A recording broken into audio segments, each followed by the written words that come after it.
नमस्कार विद्यार्थी मित्रांनो, सगळ्यांचं पुन्हा एकदा स्वागत आहे सह्याद्री ज्ञानवर्स या एज्युकेशनल चॅनलवरती. इयत्ता 7वी साठी घेण्यात येणाऱ्या स्कॉलरशिप एक्झाम शिष्यवृत्ती परीक्षेचा आपण अभ्यास सुरू केला होता. गणित विषयाशी संबंधित पहिला टॉपिक नंबर वर्क म्हणजे संख्या ज्ञानाला सुरुवात केली होती. त्याचे जवळपास 7 व्हिडिओ ऑलरेडी बनवून झालेले आहेत. ज्यांनी कोणी बघितले नसेल त्यांनी त्या बघून घ्यावेत. बेसिक आहेत. ओके, एका लाईनमध्ये सुरुवात केलेली आहे सगळ्यांना शिकवण्याची. त्याच्यानंतर एक टॉपिक होता ऑपरेशन्स ऑन रॅशनल नंबर्स म्हणजे परिमेय संख्यांवरील क्रिया. वेगवेगळ्या क्रिया आहेत, त्याचे आपण व्हिडिओ सुरू केले होते. त्याचा हा 5वा भाग आहे. ओके, तर काल आपण पोहोचलो होतो परिमेय संख्यांचे जे रूप आहे, दशांश रूप आहे, डेसिमल फॉर्म आहे, त्याचं आपण बघितले होते. त्याचे 2 भाग आपण बघितलेले होते.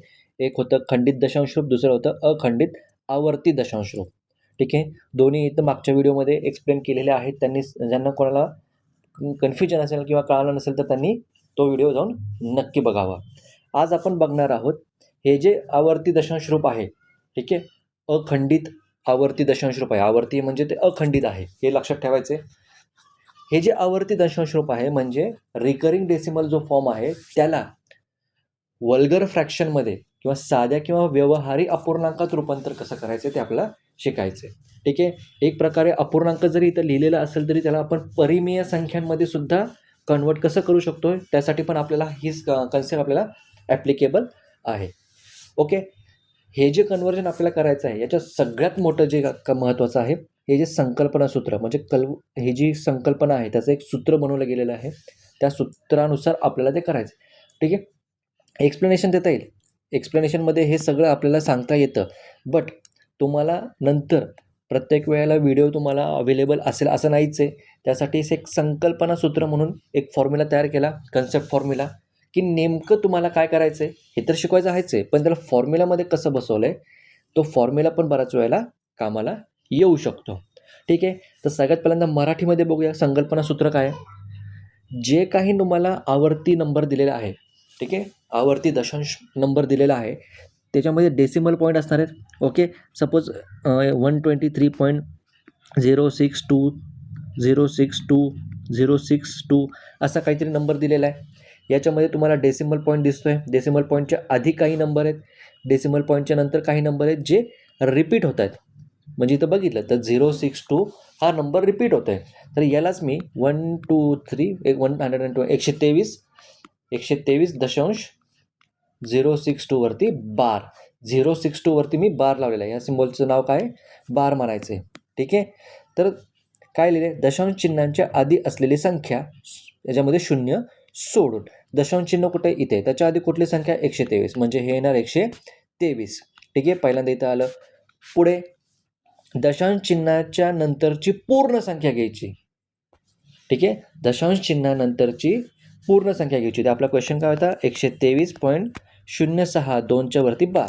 पहिल्यांदा 123 आहे, मध्ये हॉरिझॉन्टल लाईन आडवी रेषा, पुढे वरती त्याच्या द्यायचं 062 दशांश चिन्हानंतरची सगळी पूर्ण संख्या घेतली आहे. ठीक आहे, वजा दशांश चिन्हानंतर आडव्या रेषा नसलेली संख्या. ठीक आहे, दशांश चिन्हानंतर आडव्या रेषा नसलेली संख्या. आता जर नीट बघितलं तर याच्यामध्ये असा कुठलाही नंबर नाही आहे की ज्याच्यावरती आडवी रेषा नाही आहे दशांश चिन्हानंतर. ठीक आहे, मग इथं येणार तुमचा 0, म्हणजे इथं 0 घ्यायचा आणि खाली काय घ्यायचं आहे, आडवी रेषा असणाऱ्या प्रत्येक अंकासाठी 9 लिहून. ठीक आहे, आडवी रेषा असणाऱ्या प्रत्येक अंकासाठी 9 लिहायचं आहे. किती अंक आहेत माझे इथं, 3 अंक आहेत, मग 3 अंकांसाठी येणार 9 9 9 आणि त्याच्या पुढे आडवी रेष नसणाऱ्या अंकांसाठी 0 लिहायचं.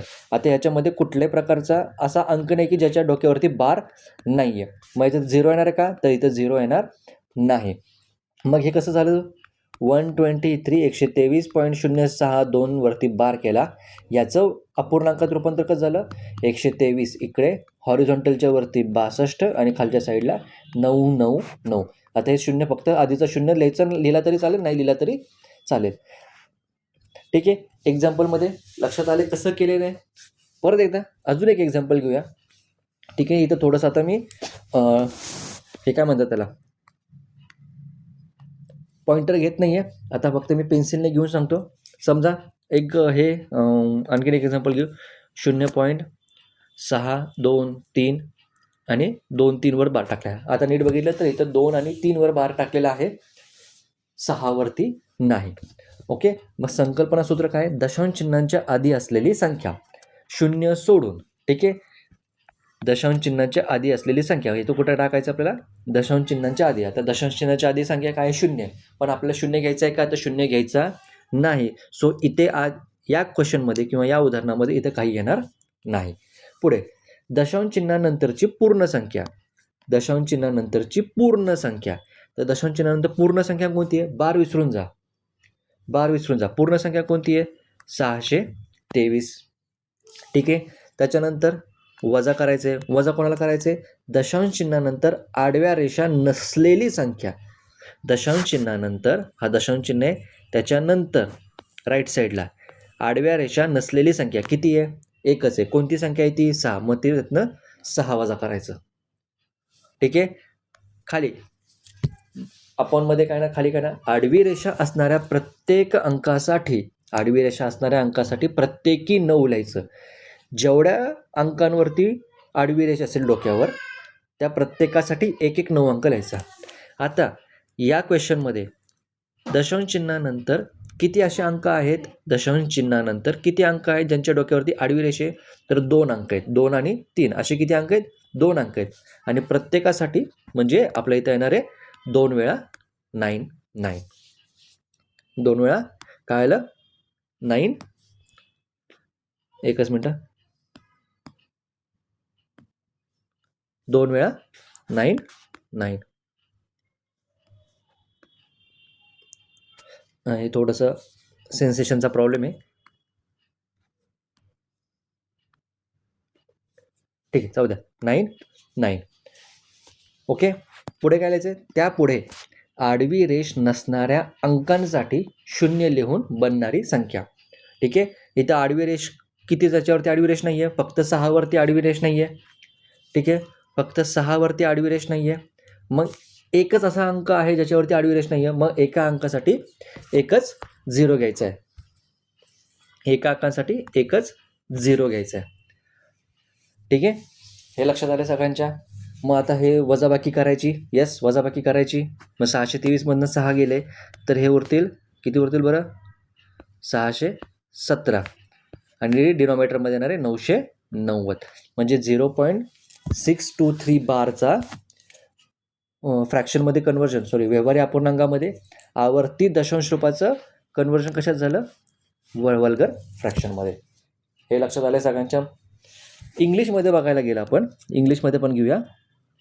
सेम एक्झाम्पल इंग्लिशमध्ये घेऊ. ठीक आहे, the number before decimal point. आता इथे काय लिहायचं आपल्याला? The number before the decimal point except 0. 0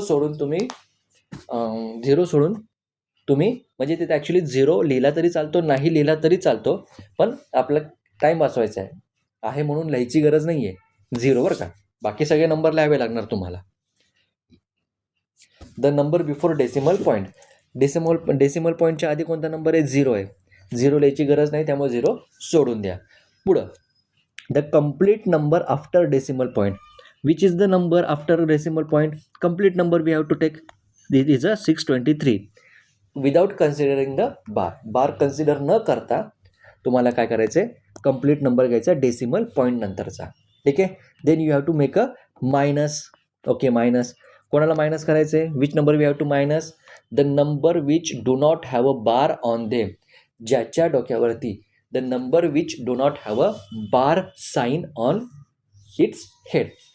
now if you look at the number after decimal point, only 6 is the digit which don't have a bar. Okay, that means we have to make a minus 6 from the original number. So it will become 623 minus 6. This is in the numerator. Now what about the denominator? Let's check the denominator. What is written? The first write 9 for each digit having a bar sign. Okay, after decimal point you have to count how many digits have a bar sign. Okay, after decimal point in this question there are 2 digits which have a bar sign, and for each digit you have to write 9. So here it will become, there are two digit, so we have to write 2 times 9. Then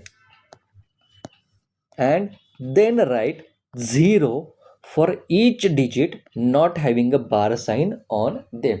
Write 0 for each digit not having bar sign on its head. Now after decimal point, how many such digits are there which don't have a bar sign? Only 6 is the digit in this question. There may be 2 or 3 digits which don't have a bar sign. We are going to take the examples ahead. Okay, only one digit is there which don't have a bar sign, so for one digit we will write a 10 only. Okay, now we have to make the subtraction. After subtraction, this will become 617 upon 990. Now this is the conversion of recurring decimal form into a vulgar fraction. Everybody understood, I hope. Okay, but those who have some type of confusion or doubt in mind, I advise them, just take back the video and watch it watch it one more time. You can. Okay, तर इथं सगळ्यांना आता bye लँग्वेजमध्ये सुरू करतो. इथं सगळ्यांना कळालं आहे. ठीक आहे, मराठी भाषेतही सांगितलं आहे, इंग्लिश भाषेमध्येही सांगितलं आहे. माझं इंग्लिश थोडंसं वीक आहे. ओके, त्यामुळे थोडंसं ग्रामॅटिकली जर मिस्टेक झाली तर सोडून द्या. माझ्या ग्रॅमॅटिकल मिस्टेककडे जाऊ नका. माझ्या नॉलेज म्हणण्यापेक्षा माझ्या शिकवण्याकडे लक्ष द्या. ठीक आहे, कन्सेप्ट जी शिकवते ती प्रॉपर शिकवते, वेळ घेऊन शिकवते. या टॉपिकसाठी एक सेपरेट व्हिडिओ बनवते, नाहीतर हा टॉपिक बघायला गेलं तर 15 मिनिटामध्ये संपणारा टॉपिक आहे हा.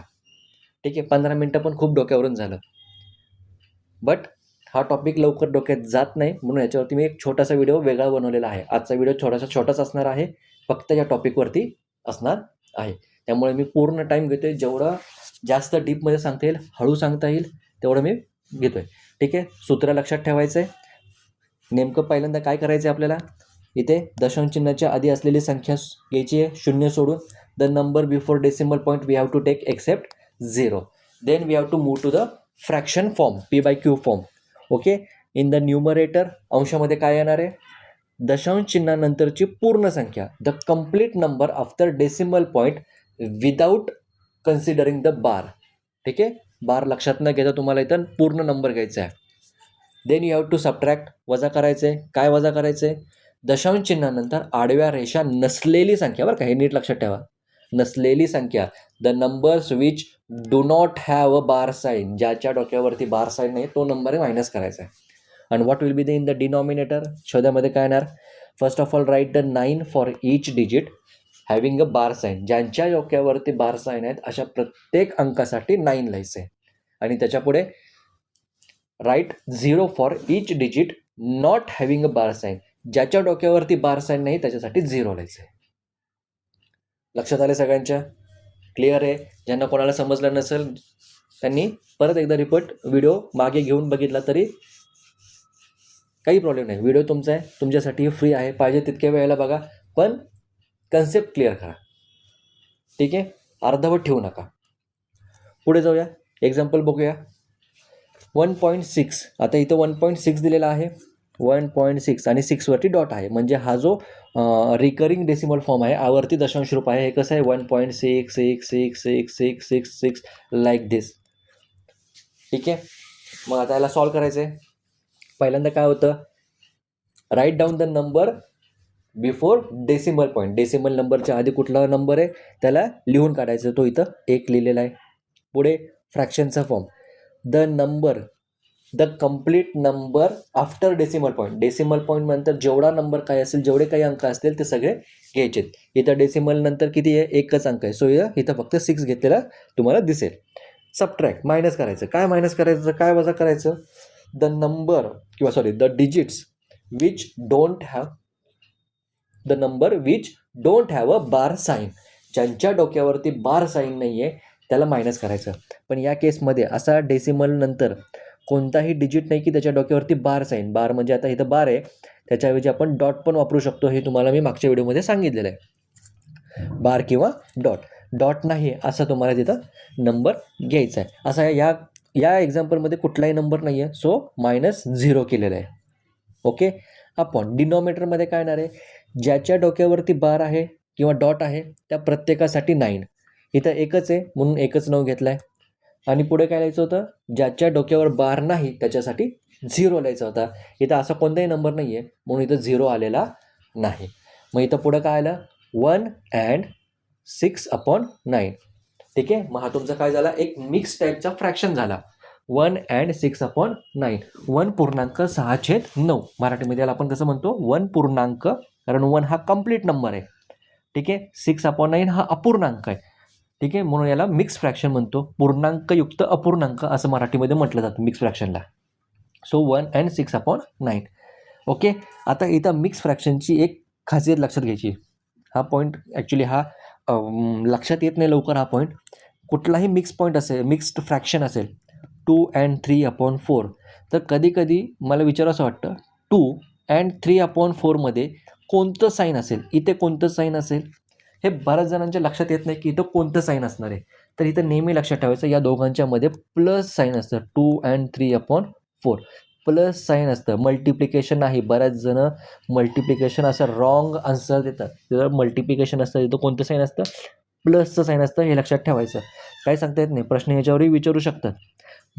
मला एक्सपेक्ट नाही याच्यावरती प्रश्न विचारतील म्हणून, कारण हे फार बेसिक म्हणजे फार डीप डीप नॉलेजसाठी असतं. ठीक आहे. हे कुठं जेव्हा 12वी झाल्यानंतर बऱ्याच साऱ्या इंटरव्ह्यूसाठी तुम्हाला किंवा गव्हर्मेंट एक्झाममध्ये डिटेलमध्ये नॉलेज विचारतात. मला वाटत नाही की स्कॉलरशिपला या लेवलचं नॉलेज विचारतील, पण तरीही तुम्ही बाकीच्यांपेक्षा एक पाऊल तरी पुढं राहायला पाहिजे. याच्यासाठी तुम्हाला जिथं जिथं पॉसिबल आहे तिथं मी एक्स्ट्राचा पॉईंट सांगून ठेवतो. नॉर्मल आहे, कुठलाही मिक्स फ्रॅक्शन घेतला, ठीक आहे, 5/2 and 5/7, तर या दोघांच्या मध्ये 2 आणि 5/7च्या मध्ये असतं प्लसचं साईन, ॲडिशनची साईन असतं. हे नेहमी लक्षात ठेवायचं आहे. ठीक आहे. मग 6/9ला अतिसंक्षिप्त रूप देता येते का रे? येस सर, देता येते. 3 डिवाइड होते. मग इथं काय केलं, मग 3 2 जा 6, 3 3 जा 9. ठीक आहे. अतिसंक्षिप्त म्हणजे सिम्पलेस्ट फॉर्म. 3 2 6, 3 3 9. मग माझा आन्सर काय आलं, 1 and 2/3.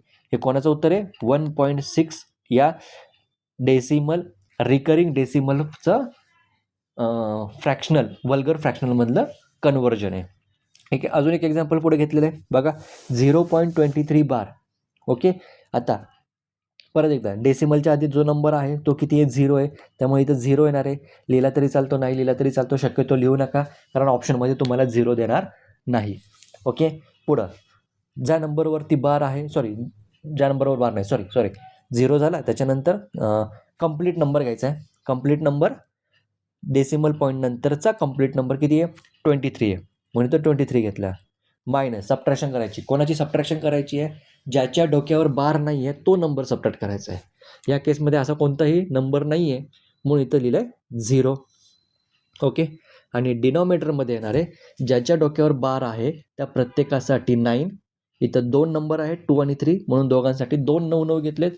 आणि त्याच्या पुढं काय सांगितलं तर 0 लावायचे आहेत. पण 0 कधी लावायचे, जर डेसिमल पॉईंट नंतर असे काही अंक असतील ज्यांच्या डोक्यावर बार नाही, असे नंबर असतील, असे अंक असतील, तर तिथं 0 लावायचं आहे. जर ते अंक नसतील काहीही करायचं नाही, म्हणजे इथं 0 येणार नाही, ही गोष्ट लक्षात ठेवायची. मग 23 - 0 केलं तर हे आन्सर किती आलं, 23/99. ठीक आहे. एकदा आपण कॅल्क्युलेटरवरती चेक करायचं असलं तर आपण चेक करून बघू शकतो. ठीक आहे. एकच मिनटं दाखवतो तुम्हाला. ओके. हे 23/9चं आपण 99चं बघूया. आपण कॅल्क्युलेटरवरती गेलो, 23 / 99. बघा आन्सर किती आलं, 0.232323. हे अनलिमिटेड नंबर ऑफ टाइम्स हे काय होणार आहे, रिपीट होत राहणार आहे, हे थांबणार नाही आहे. अजून एक एक्झाम्पल बघून घेऊ. मगाशी आपण जे एक्झाम्पल घेतलं होतं एक्सप्लेनेशन करताना, काय बरं एक्झाम्पल होतं, 617 / 990. तर नीट बघितलं तर 0. बघा इथं मी थोडंसं क्लिक करतो, इथं बघा 0. एकच मिनटं, हे बघा इथं बघा 0.623 0.623 232323 म्हणजे 0.6 हा रिपीट नाही होते, पण त्याच्या पुढे जो 23 आहे तो रिपीट होते, जे आपण मग पहिल्यांदा एक्सप्लेनेशनसाठी एक्झाम्पल घेतलेलं होतं तीही गोष्ट. ठीक आहे, लक्षात आलं सगळ्यांच्या. एक्झिट आपण परत जाऊ आपल्याकडे. ओके, पुढं तसंच एक मोठा नंबर घेतला आहे 2.4090. ओके, 2.4090. एक काम करूया, हे नंबर मी तर रफ करतो आणि सॉल्व करून 9/22. ओके, हे थोडं मोठं होतं म्हणून मी लिहून ठेवलं होतं आधी, पण काय हरकत नाही. पहिल्यांदा डेसिमल पॉईंटच्या आधी कुठला नंबर आहे तो नंबर आहे तसा लिहायचा. 2 लिहिला. पुढे फ्रॅक्शनचा फॉर्मॅट आहे, सो मी आधी हॉरिझॉन्टल लाईन मारून घेतली. पहिल्यांदा write down the number decimal point, write down the नाही, डेसिमल पॉईंट नंतरचा पूर्ण नंबर घ्यायचा, कंप्लीट नंबर घ्यायचा आहे विदाऊट बार साईन. मग कंप्लीट नंबर काय आहे? 4090. हा कंप्लीट नंबर आहे विदाऊट बार साईन. त्यातनं मायनस करायचं. कोणाला मायनस करायचं रे बाबा? काय होतं आपला नियम? कोणाला मायनस करायचा आहे? ज्याच्या डोक्यावर बार नाही तो नंबर मायनस करायचा आहे. तर नीट बघितलं तर या ठिकाणी 40 असे 2 अंक आहेत ज्यांच्या डोक्यावर बार नाही आहे, म्हणून तेवढे आपला यातनं मायनस करायचे. हे लक्षात आलं सगळ्यांच्या. पुढे गेल्यावरती बघा काय होतं. डिनोमिनेटरला काय होतं? Write down the 9. 9 लिहायचं आहे. कोणासाठी? ज्यांच्या डोक्यावर बार आहे त्या प्रत्येक अंकासाठी, प्रत्येक डिजिटसाठी. मग इथं बघितलं तर 2 अंकांसाठी बार आहे, म्हणजे आपल्याला या ठिकाणी 2 वेळा 9 लिहावं लागेल. सिमिलरली त्याच्या पुढं काय लिहायचं होतं? आपल्याला 0 लिहायचा होता. 0 कोणासाठी लिहायचं आहे बरं? 0 आपल्याला त्यासाठी लिहायचं ज्यांच्या डोक्यावर बार नाही आहे. मग या केसमध्ये 2 अंक असे आहेत ज्यांच्या डोक्यावर बार नाही आहे, म्हणून इथं आपल्याला 2 वेळा 0 लिहावं लागेल. ठीक आहे, हा फॉर्मॅट कळाला. मग याला कॅल्क्युलेशन करायचं. हे होणार 2 तसेच 4090 मायनस 40 म्हणजे 4090 वजा 40 केलं तर याचं उत्तर येणार आहे 4050. 4050. डिनोमिनेटरमध्ये 9900. आता याचं आपल्याला करायचं आहे सिम्पलेस्ट फॉर्म. पहिल्यांदा 0ला 0 केलं आणि हे कॅल्क्युलेशन जर केलं, आता हे मोठं कॅल्क्युलेशन आहे त्यामुळे मी डायरेक्टली उत्तर लिहितो आहे. ठीक आहे, एवढं मोठं एक्झाम्पल तुम्हाला एक्झाममध्ये येणार नाही, तुम्हाला छोटंसंच येणार आहे. छोट्याचं आपल्याला करायला यायला पाहिजे. हे मोठं आहे, ह्याची आत्ता गरज नाही करायची. इथं मी डायरेक्ट उत्तर येतो 2.9/22. 2 and 9/22 असं त्याचं आन्सर येतं. ठीक आहे, खाली 2 एक्झाम्पल आहेत, ते 2 एक्झाम्पल बघू. ओके, जर इथपर्यंत कोणी व्हिडिओ बघत असेल तर त्यांना सजेशन आहे की त्यांनी हा व्हिडिओ स्टॉप करावा, पॉज करावा.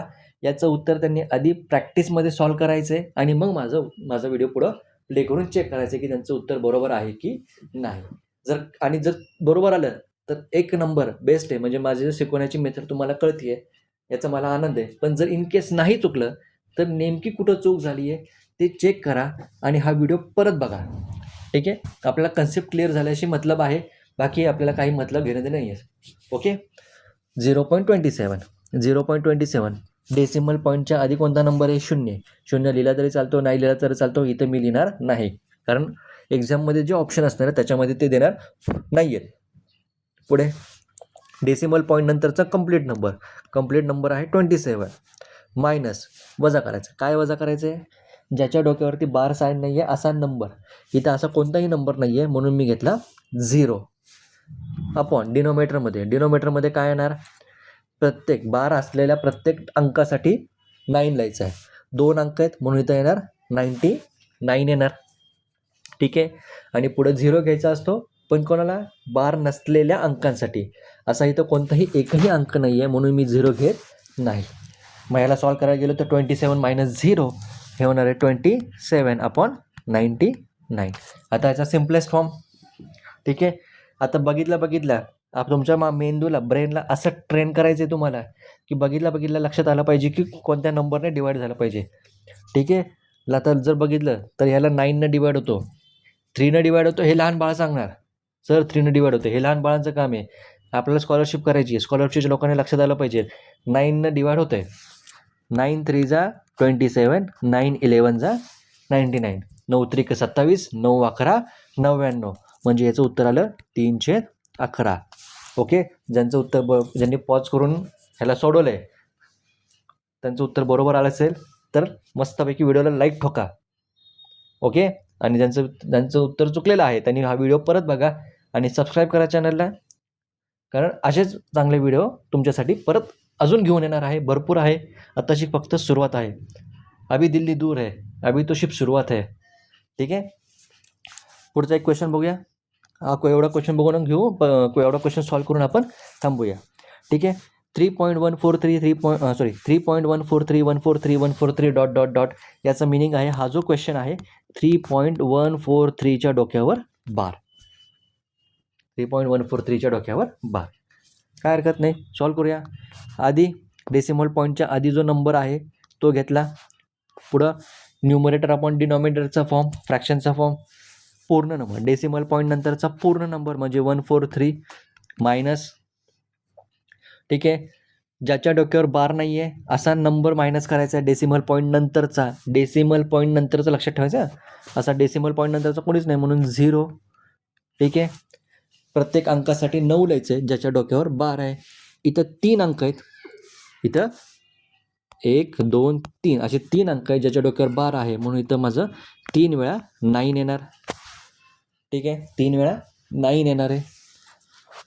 असं आता इथं 0 येणार नाही, 999च्या पुढे 0 येणार नाही, कारण असं कोणताही नंबर डेसिमल पॉईंट नंतर नाही आहे की ज्याच्या डोक्यावर बार नाही आहे. So this will become 3.143 upon 999. Okay. इथपर्यंत लक्षात आलं सगळ्यांच्या? ओके. उत्तर आलं 3.143 अपॉन 999.